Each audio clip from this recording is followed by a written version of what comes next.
लेकिन हमारे हाथ में क्या है? केवल और केवल पुरुषार्थ है, मेहनत है, प्रयास है। और अगर अच्छे ढंग से आप पुरुषार्थ करते हैं तो आपका प्रारब्ध भी क्षीण हो जाएगा। अगर दुर्भाग्य है तो प्रारब्ध को सही करने के लिए, प्रारब्ध को क्षीण करने के लिए पुरुषार्थ सबसे बड़ा हथियार है। महाभारत में दंबोदब राजा की कथा है। दंबोदब का नाम किसी ने सुना है क्या? महाभारत तो सभी ने पढ़ा सुना देखा होगा। क्या हुआ? कहते हैं भगवान परशुराम का तो नाम आपने सुना है, कौरव की सभा में आए। किसी का मन नहीं था कि चाहे ऋषि व्यास हो, परशुराम हो, इतना बड़ा महाभारत युद्ध और इतना बड़ा नरसंहार हो। दुर्योधन को, धृतराष्ट्र को हर संभव प्रयास महर्षि व्यास ने भी किया, परशुराम तक ने किया। जब ये लोग नहीं सुने, परशुराम भगवान परशुराम ने एक कथा सुनाई। धृतराष्ट्र को संबोधित करते हुए कहते, हे राजन, एक राजा था दंबोदर, उसका समूचा पृथ्वी पर राज था और वो सबसे पूछता रहता था, ब्राह्मण, वैश्य, क्षत्रिय, शूद्र, अरे कोई ऐसा शस्त्रधारी है जो हमसे टक्कर ले सके, हमसे भिड़ सके? उस समय पृथ्वी पर कोई नहीं था, कोई था ही नहीं। अब एक ब्राह्मण था, वह दंबोदर राजा से नाराज हो गया। उसने दंबोदर कहा कि दो लोग हैं, नर और नारायण, जो तपस्वी हैं, तपस्या कर रहे बद्रीनाथ में, अगर तुम्हें युद्ध करना है ना तो उनसे करो, जाकर के उन दोनों से भिड़ो और युद्ध करो। अब नर और नारायण ऋषि थे और गंधमादव पर्वत पर तपस्या कर रहे थे। पहुंच गया दंबोदर वहां। दोनों ऋषियों ने समझाया, पहले पर्वत पर हम लोग तपस्या कर रहे हैं, हम शस्त्रधारी नहीं हैं, तपस्या कर रहे हैं, क्यों युद्ध के लिए ललकार रहे हैं? पर दंबोदर माना ही नहीं, बराबर युद्ध के लिए बार बार बोलता रहा, युद्ध के लिए हठ करता रहा। तो दोनों बोले, हठी राजा दंबोदर, तुम्हें अपने बल पर, युद्ध कौशल पर बहुत अभिमान है ना, जा अपने सैनिकों से कहा, तेरे पास जितने अस्त्र हैं, जितनी युद्ध विद्याएं, युद्ध कौशल आती हैं, सबका इस्तेमाल कर ले, आज तू कर ही डाल। जितनी सेनाएं आ गई, सिर्फ नर ऋषि ने क्या किया?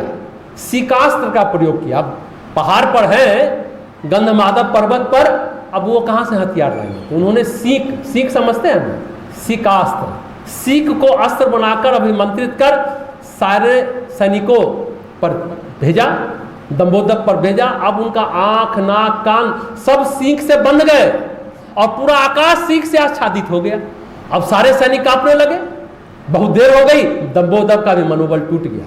फिर वह क्षमा मांगता रहा, वापस आ गया। भगवान परशुराम ये दुर्योधन और धृतराष्ट्र को सुना रहे। ये दोनों जो ऋषि हैं प्राचीन काल के, नर और नारायण, आज के ही अर्जुन और कृष्ण हैं।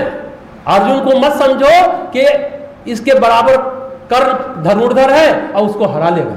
राजन, पुरुषार्थ के साथ प्रारब्ध भी चलता है। ये पुरुषार्थ और प्रारब्ध की कहानी आपको बता रहे, प्रारब्ध भी चलता है। पिछले जीवन का तप, पिछले जीवन का पुण्य नर और नारायण ऋषि के साथ है, अर्जुन के साथ है। नर नारायण ऋषि यानी कृष्ण अर्जुन के पास पिछले कई जीवनों का अकूत और अगाध तपस्या है। उन्हें पराजित करना संभव नहीं है। राजन, परशुराम समझा रहे हैं, अर्जुन किसी भी युद्ध में पराजित नहीं होगा।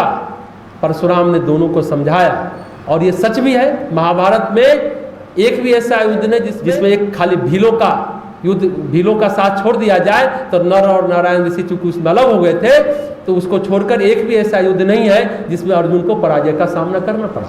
तो ये कथा ये सिखाती कि जो सफलता होती है पुरुषार्थ और प्रारब्ध के संयोग से होती है हमारे जीवन में। कर्म और भाग्य दोनों चाहिए। प्रार्थना आपने की अपने भाग्य के दुर्भाग्य को हटाने के लिए, दुख कष्ट कठिनाइयों को हटाने के लिए भी आपने प्रार्थना की। बहुत सारे पूजा पाठ है, बहुत नियम कानून है, लेकिन जो प्रार्थना में कोई नियम कानून है, बस आंख बंद कीजिए, उस परमपिता परमेश्वर को पूरे अंतर्मन की गहराई से पुकार लगाइए, आप देखिए आपका प्रारब्ध कटेगा। गायत्री मंत्र का जप कीजिए, प्राणबल, आत्मबल, मनोबल बढ़ेगा, पुरुषार्थी आप बन पाएंगे। हमारे हाथ में सिर्फ क्या क्या है? पुरुषार्थ और प्रार्थना है। तो हमें पुरुषार्थ और प्रार्थना दोनों का सहयोग प्राप्त करना चाहिए, क्योंकि प्रार्थना से चिंता दूर होती है और हमारे अंदर विश्वास जगता है, सकारात्मक भाव जगता है, सकारात्मक विचार जगता है। चिंता से नहीं, प्रयास से सफलता मिलती है। सफलता के लिए, इसलिए करियर में सफल होने के लिए चिंतित होने की जरूरत नहीं है। क्या करने की जरूरत है? पुरुषार्थ और प्रार्थना, वो रास्ता अपनाना चाहिए। हो गया ना क्लियर? आप लोग अपने जीवन में अगर इस तरह से जीवन को का लक्ष्य का निर्धारण करते हैं, निश्चित रूपे पुरुषार्थ और प्रार्थना आप सफल होंगे। वो रास्ता अपनाइए।